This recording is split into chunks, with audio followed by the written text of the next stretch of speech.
Hey everybody, thanks for tuning into today's video. I'm going to use the historic archives from Weathercentral.d, and we're going to have a look at three very classic, notorious really, August in the British Isles with those historic archives. Before I get on video, I just want to talk about the advertising. There'll usually be a video ad overlay my web videos at gavsweathervids.com. Please play those video ads. You'll be supporting gavsweathervids.com by doing that.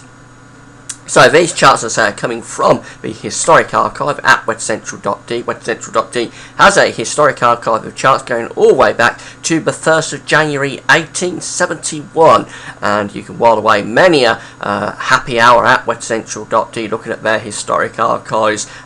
Very many happy bank holiday Mondays have been spent with me having a look at those historic archives, and I'm sure you would enjoy looking at them as well if that's what you want to do. So it just click on the links tab, which you can now find on the bar at the top of my page. The links tab is on the top of my page is now at gavsweathervids.com. On the navigation bar, click on that, you'll go to the links page, you'll see the link for Weathercentral.d. Click on the link, you'll go through to Weathercentral, and that will then allow you to see all of the historic archives going back to 1871. So I'm just going to remove my face off the chart. There we go. And we're going to get on with the video. And the first set of charts I want to look at is 1990, and a very warm spell, hot spell that occurred at the start of August 1990. Now, the summer of 1990 was a bit split in two, really. The first half was very cool and unsettled, and this chart from the 5th of July 1990 was indicative of what we saw in the first half of the summer of 1990. Low pressure very much dominating the weather, cool, wet and windy. But then as we went through towards the middle of July, we started to see an improvement in weather. The Azores high began to build up from the Azores. It came on the scene, low pressure pushing away to the north, a jet stream being pushed off to the north, and that high pressure really settled it down and turned it very warm, dry and sunny as we went through into the middle of 1990. And that warm, dry weather then stayed with us for the rest of the month, with a lot of fine weather going on. In fact, it's a very dry month, and Heathrow had just 7 millimetres of rain in July 1990. So despite that unsettled start, it was actually really quite a dry month, particularly in the south and the east, but all areas really had a lot of dry weather.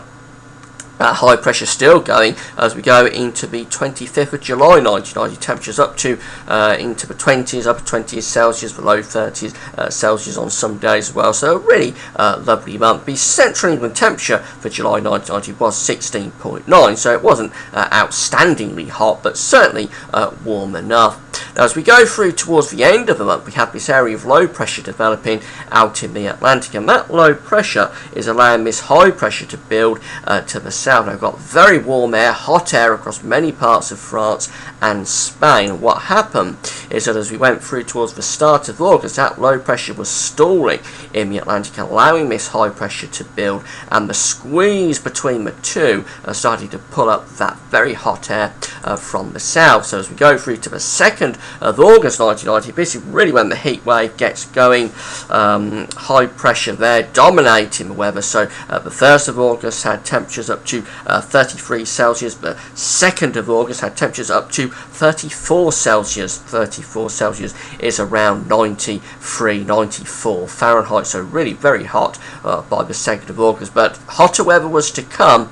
And the 3rd of August, here we go. This is the classic day, the 3rd of August, with that high pressure sitting just to the east of the country, allowing this hot air to come up from Spain. 35 Celsius was recorded widely on Friday, the 3rd of August 1990, but some places got even higher than that, and at Cheltenham we saw a temperature of 37. Famously, we saw a temperature of 37.1, that's 98.8 Fahrenheit. It was pretty much everybody rounding that up to 100 Fahrenheit. It wasn't quite 100 Fahrenheit, but very hot nonetheless, and that was at that point the all-time temperature record. This is the upper air temperature for the 3rd of August. We're in this 15 Celsius isotherm, all within that 15 Celsius isotherm, 20 Celsius isotherm to the south, but it's really the hot low-level air coming up from France. that made the difference and pushed those temperatures up. Now the heat didn't last much longer than the 3rd of August, went through to the 4th. The high pressure was pulling out, but the minimum temperature from the 3rd to the 4th of August didn't drop below around 22, 23 degrees for a lot of places in the south. That was all-time records up to that point once again. But as we go to the 4th, that high pressure is pulling out to the west. It's a bit cooler on the 4th, and as we go to the 5th, that's when the heat wave really ends. High pressure pulls out, the wind goes round to the north, we start to drop those temperatures. It didn't end with thunderstorms, it ended with a much cooler drift of air coming down from the north. A bit of a damp squib end to a classic hot spell, but nevertheless that really was a notorious spell of hot weather. And as we go further on into the month, then high pressure sits out to the west, so we have this northerly wind, and the rest of the month was really quite not really much to write home out of, though it did turn warm again towards the end of the month. But there was nothing in comparison to what happened in the opening days of August 1990. The rest of the month was really quite nondescript. So going on, the next month I want to look at is August 2003, the classic hot August of 2003. Now 2003 was a very hot summer. In contrast to 1990, which was a summer of two halves, 2003 was a warm summer throughout, but the first half of the summer, much of July and August, was actually a little bit like this sort of scenario, where we have high pressure here on the 12th of July, ridging up from the southwest, and as we go through towards the 14th of July, that high pressure is sitting to the east, pulling up hot air from the east, temperatures up to around the 90 Fahrenheit mark, but it doesn't last because thundery showers, thunderstorms break out from a thundery low drifting up from the south. That was the kind of summer that we had through June and July, both very warm months. The Central England temperature for July 2003 was 17.6, so a very warm, hot month really, but it wasn't anything out of the ordinary really, because we kept having these thundery breakdowns. Although June 2003 was quite out of the ordinary, it's actually the warmest June up to that point since 1976, so a very warm June, but as I say, it wasn't outstandingly hot for days and days because we kept getting these thundery breakdowns, classic 3 or 4 fine days and a thunderstorm type scenario. But things did change as we go through to August, and we've got this area of low pressure out in the Atlantic on the 1st of August, and notice this high pressure ridging from the Azores through Spain and France up towards this area of high pressure sitting over Scandinavia. This is a classic hot summer sort of pattern.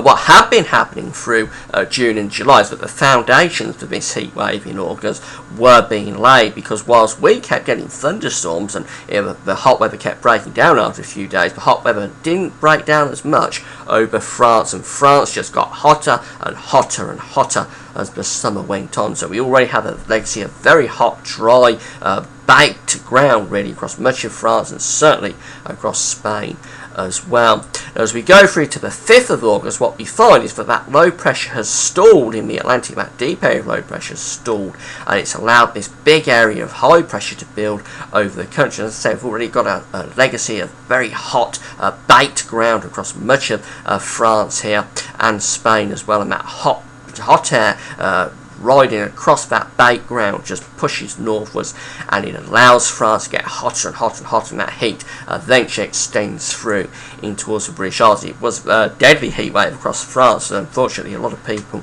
did die.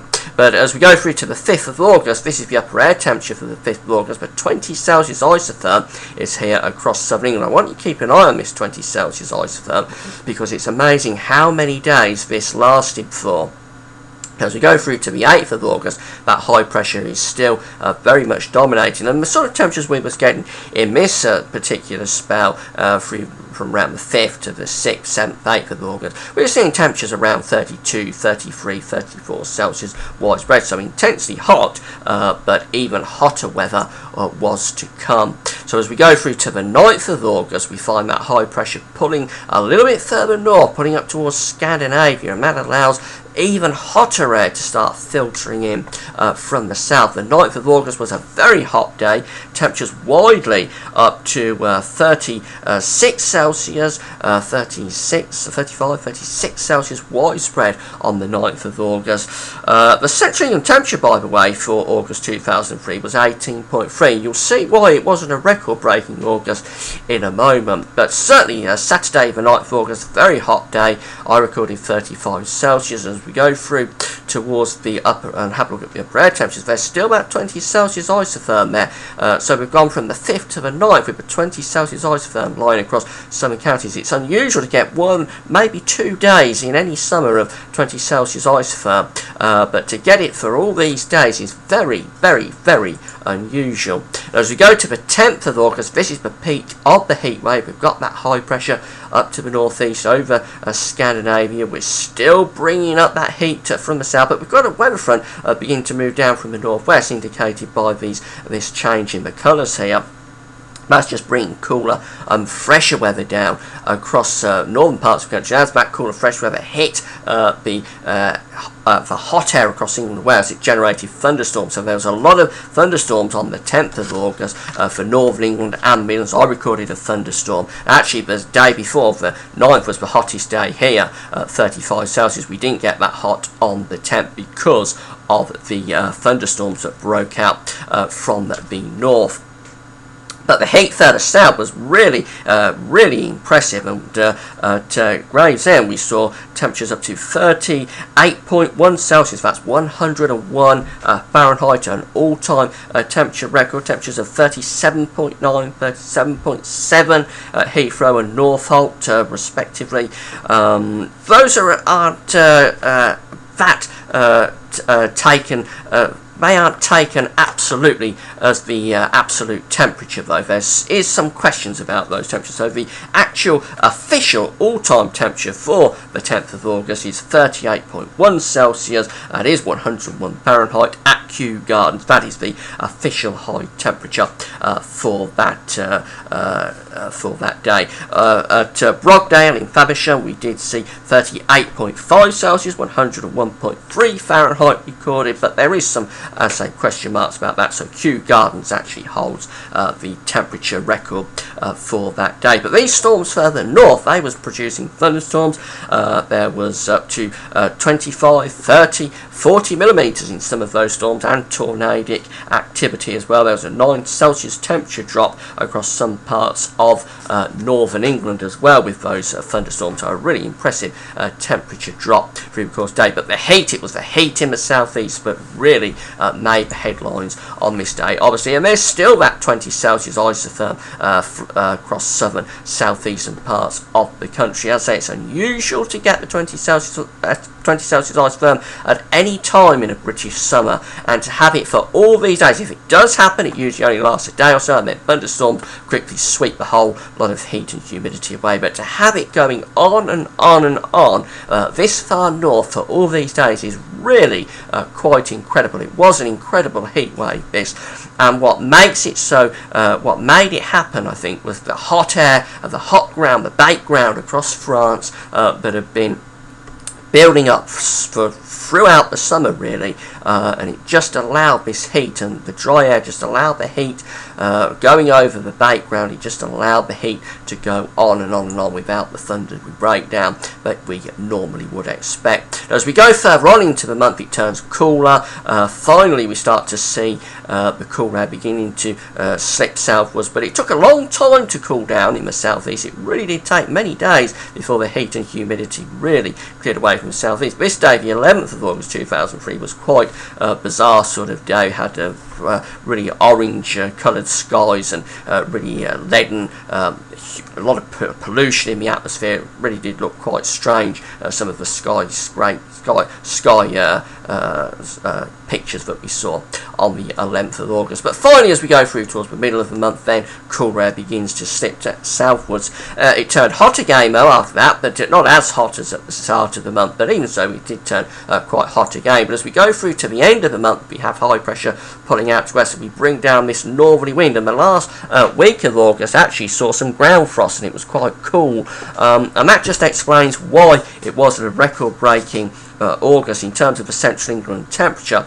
In fact, the August of 1947, 1975, 1995 and 1997 were all hotter than this one in the Central England temperature region, and the reason I say is because it turned cooler in that last week. We brought down this northerly wind, and that just stopped the month from being record breaking, disappointingly so. Really, I think for many parts of the country it was a bit of a shame that happened. Finally, I want to have a look at the notorious August of 1986, just to show that August can be completely different. This one was absolutely awful. It was the worst August up to that point since 1956, and actually I don't think we've had an August quite as dreadful as this since. The Central England temperature for August 1986 was 13.7, a very unsettled month, low pressure dominate where the jet stream digging south was very, very cool, very wet. This chart on the 2nd of August was indicative of the kind of thing that we saw through August 1986. The 15th low pressure there dominating the weather, 22nd low pressure dominating the weather. Again, it was an absolutely horrible month, wet weather throughout, wet throughout, cold temperatures, really absolutely dreadful. Now keep an eye on this area of low pressure in the Atlantic. This is the remains of Hurricane Charley, because if you think that the charts up to this point have been dreadful, just wait and see what happens as we go on. That first low pressure clears away on the 23rd. There's the remains of Charley, and look what goes on as we go through to the 24th and then on into the 25th. The 25th is the bank holiday weekend, and we've got this area of low pressure that remains of Hurricane Charley heading in across the country. The 25th of August 1986 was the coldest and wettest bank holiday Monday, August bank holiday on record. We had up to 50 millimetres of rain falling with this area of low pressure across some parts of northern England and the Midlands. Widespread flooding. There was a motor racing event at Birmingham, the Super Prix, that was abandoned around the streets of Birmingham. That was washed out by this area of low pressure. And these are the upper air temperatures that we had on the 25th of August 1986. Very, very cool upper air temperatures. Look at that. The 0 Celsius isotherm there up to north. We've just been looking at the 20 Celsius isotherm going on for days and days in 2003. Well, this had the 0 Celsius isotherm. This is more what you'd expect in October or November to be visiting the country. So it's a very cold day. Temperatures in that range didn't get above 10 Celsius, 50 Fahrenheit in a lot of places. And look how that low pressure developed through the course of the 25th of August, becoming a major intense feature, 990 millibars. The remains of Hurricane Charley certainly brought us an incredibly wet and cold as a 50 millimetres of rain, 2 inches widely across the Midlands and Northern England. Serious problems with flooding. Many events and festivals washed out, absolutely dreadful. There hasn't been August bank holiday as dreadful as this since, and hopefully there never will be. And that low pressure there moving away then into the 27th, but still a very major feature, pulling down this very cold northerly wind. Notice we're blocking up over Greenland as well. This set us up for a very cold September. There was a lot of frost actually in September 1986, and the groundwork for that was laid in the August bank holiday weekend. So it just goes to show you it can be so different in this country. It can be incredibly hot, or it can be incredibly cold and wet. That is the joys of a British summer. You never know really what's going to happen. That's why we love the weather, though. Let's face it, that's why we love it, because we just don't know what's going to happen next. That's it for now. Hope you've enjoyed the video. Hope you enjoyed this little trip down memory lane, looking at the August of the 1990, 2003, and the dreadful, dreadful August of 1986. That's it for now. Thanks for watching.